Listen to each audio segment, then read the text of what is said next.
I can ask one just related to this. Please. Since the council is on this trip and is in Cameroon, I wanted to know whether whether, I don't know, I guess DPA has it taken any notice of this protest in the Anglophone areas of Cameroon. Many people have been arrested. 8 journalists have been detained. What is the UN? It seems like the Security Council's focus is entirely on the Boko Haram aspect. But is anyone in the UN system concerned and trying to get some answers? We're obviously following it, and I'll see if I can get you something further. I'd asked Stefan last week about the situation in the Anglophone areas of Cameroon, Northwest and Southwest Province. And, the internet has been turned off there for 50 days. Lawyers have been arrested. 8 journalists have been detained.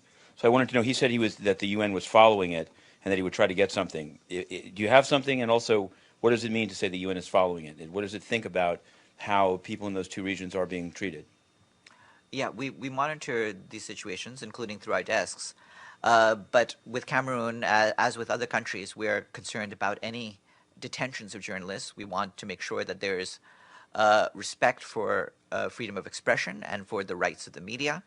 And along those lines, we need to make sure that due process is followed in all of these cases. What about the turning off of the internet for in this case, 50 days? And I guess my question is, I know that the council was recently there, and there's some back and forth about whether this issue arose, but does DPA provide any briefings in advance to the council in terms of the countries they're about to visit, or is it entirely up to, not up to, but it's obviously up to, but does DPA provide did they brief the council, let's say, on this issue of the Anglophone areas of Cameroon prior to the current trip?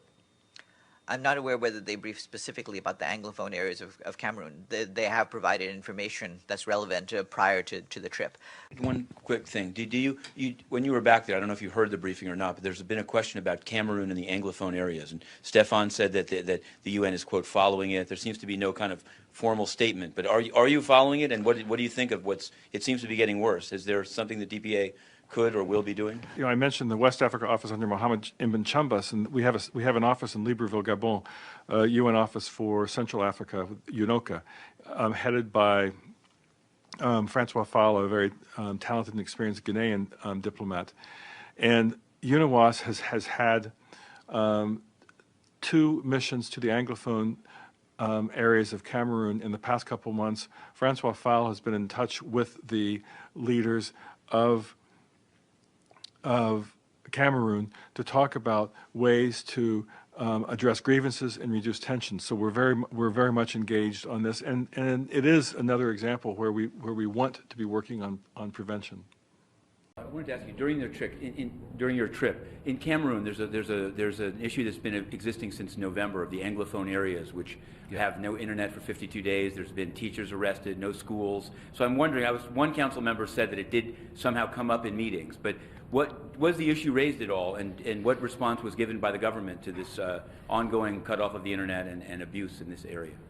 It came up informally in our contacts with members of the government of Cameroon, but as far as I recall, it didn't come up in a formal meeting. And I think that makes sense because we were going there to look at the threat to international peace and security that emanates from Boko Haram and the related issues. But in private, informal discussion with ministers in the government of Cameroon, it came up and they gave us the benefit of their perspective on that issue.